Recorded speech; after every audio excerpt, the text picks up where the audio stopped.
I hate Hondas. Oh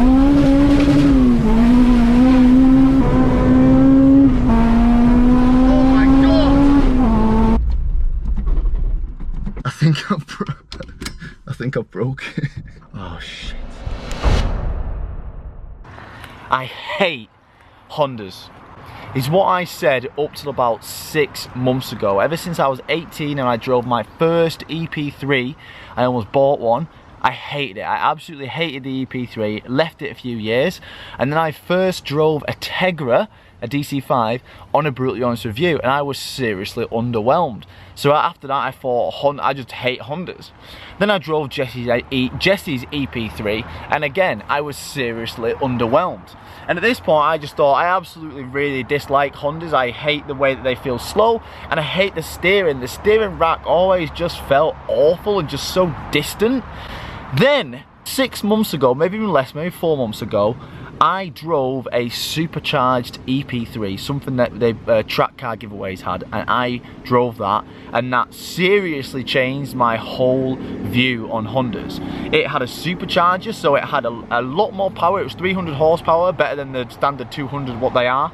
And it had a new steering rack from Honda. It cost $2 grand to get a new steering rack, and that totally fixed the two issues which I hated. They felt slow, and they just felt so distant and vague from the steering. That fixed them, and ever since then I was totally changed on Hondas. After that, I then drove a turbocharged one, and it was 550 horsepower, turbocharged EP3. The only thing that let that Civic down was the fact it was a Civic. Nothing against Civic or Civic owners, I just personally they just don't sit well with me. I'm not a big fan of Civics.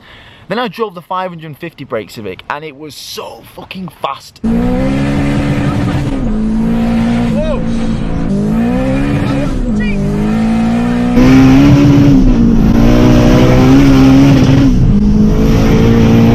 It was just, in a real world, it was too fast for the road, too fast for cornering, too fast for the road. So then I kind of had experienced both Civics. I've experienced a fast Civic and a slow Civic, and when you get them in the middle, I must admit they are great, but it was a Civic. I then went back and drove Greenlight's DC5, and it's cool, it's a DC5, but then again it was standard power, just a little bit too slow. So today I've been given the keys to a DC5, but this one, like the first Civic I fell in love with, is supercharged. Let's get in. So we have the lovely red Recaros with these little cushion Recaro things. Now luckily I know a few people that have bought these for the Hondas. Apparently these are really sought after. Why?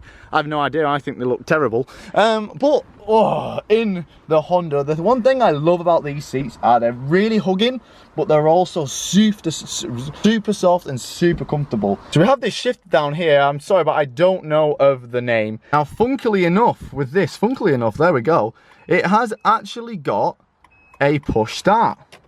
Not entirely sure why, because you still got to turn the ignition, but there we go, we have a push start. It was designed by F1 engineers, and the engineering behind this engine in the DC5 and just the bodywork and the lines, it's such a beautiful handcrafted machine. But I always complained that I would never own one personally because I just think they're too slow.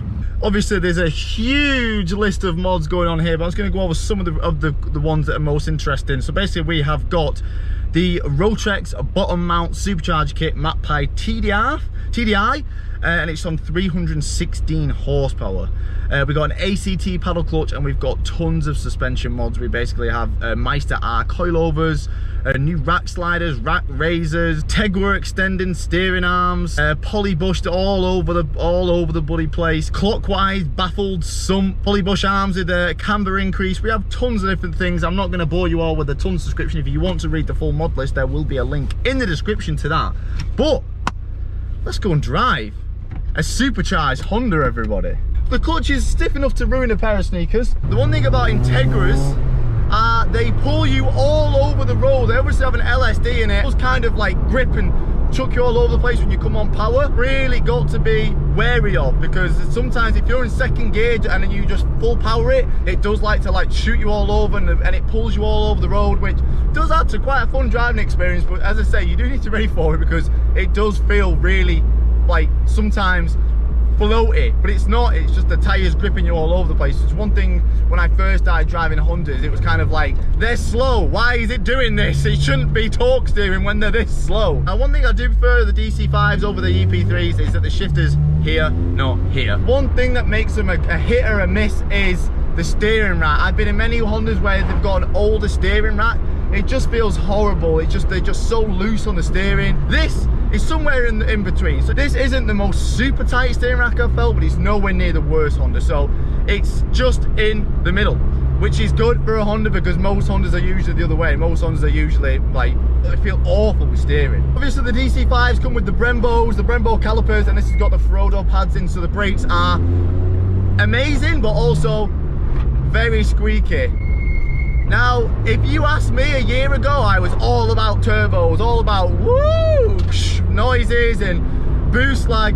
Now, something like this where you've got instant power, but you do have a lot of it, they're so much fun for country lanes, and I'm so excited to get to the road I want to get to because I've not put my foot down in this yet. They are grippy tyres as well, so it literally will just pull you all over the road. But the fact you can go to 9 grand.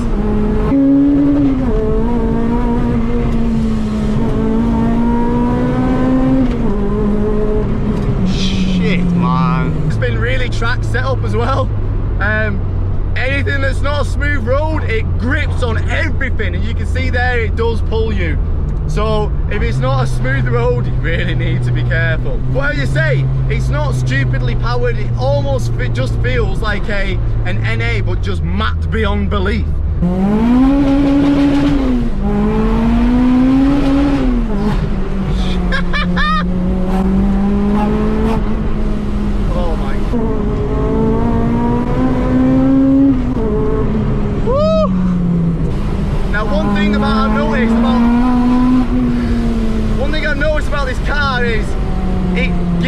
Sensation of you are not going fast. There's a couple times I've looked down at the speed and I've thought, holy shit, weird. I didn't think I'd ever get that sensation from a Honda because they're all noise, no go.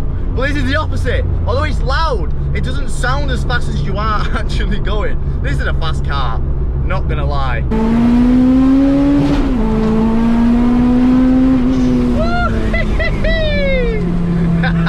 Now this is in the championship white, and I personally think that is the best colour for these. This is actually a track car giveaways car, so you can actually have a chance to win this car. Links will be in the description below. These engines can take anything. So the best thing about Hondas is the fact you can rag the bollocks off them, and I hate saying, oh, they love it, but unfortunately I can't use a better term right now, so they love it.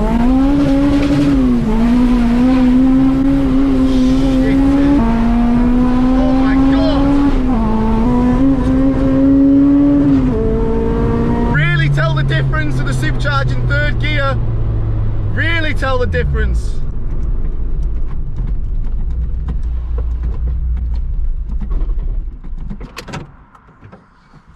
Shit, lads, I think I've broke the gear. I've broke the gear linkage. Oh shit.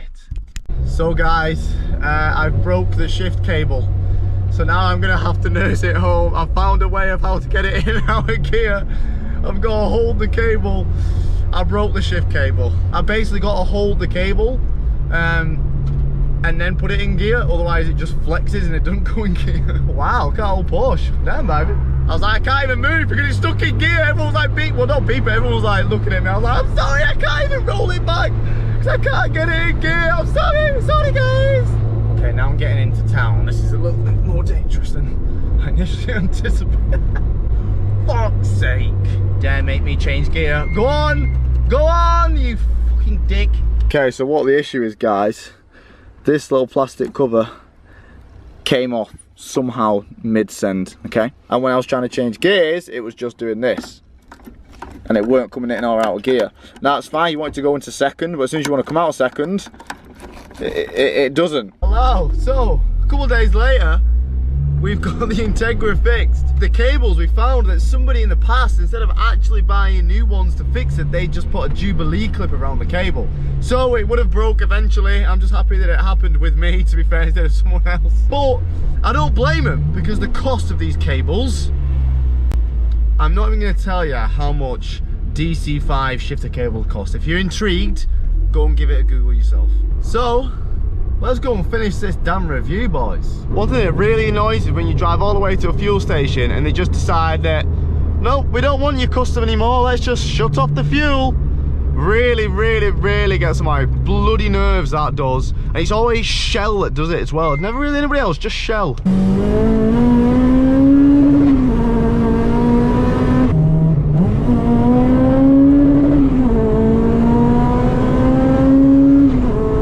That's good today because the road's a little bit wet, especially under the trees, so nowhere near as good as it was the other day in terms of driving, but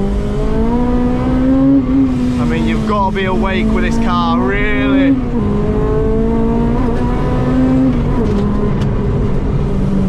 Fucking hell. This, as a track car, would be insane. Now, would I ever own one of these? I don't think so. I'm not a huge fan of front-wheel drive cars, and I'm not a huge fan of, like, front-wheel drive cars that don't sound good. Now, I must say, I do not like the sound of Hondas. I don't like the sound of this Honda, really. I don't really like the sound of any Hondas, to be fair. And the fact that these, the price that these are going for, they're just a lot of money for a front-wheel drive car, which sound crap, in my opinion. They may drive insane, especially, you know, when they're boosted, but I don't think it's enough to warrant me owning one as my main car. If I had enough money, would I own one as a track car? 100%. But these are like, you know, a boosted one, you're looking up to about 15 grand. It's a lot of money for a track car. That's my issue with them. I mean, I'd love jumping in them and driving them, but for me to own as my main car, I just don't think it'd happen, and I don't think I can warrant spending 15 grand on a track car anytime soon. So it kind of just doesn't really fit in anywhere that I would want, if you get what I'm trying to say. God, I'm literally only just starting to get used to the car, which is bad because I should have got used to it before doing a review, but sadly, you know, time is of the essence. I can't really drive the cars around for 6 hours before reviewing. I just got to just get in them and go. So there we go, guys. There is the Supercharged Tech.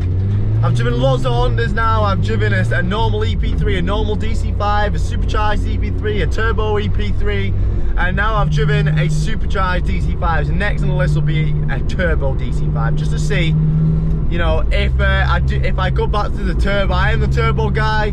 Usually don't like supercharged, but after driving the two supercharged Hondas, I must say I much prefer supercharged in this car than turbos. I think the power just goes with the car so much better. I feel like the chassis in the EP3 really didn't handle that sort of power, especially when it went around corners. Are they one of the prettiest cars ever made? I think so. Are they probably one of the best track cars out that you can get? I think so.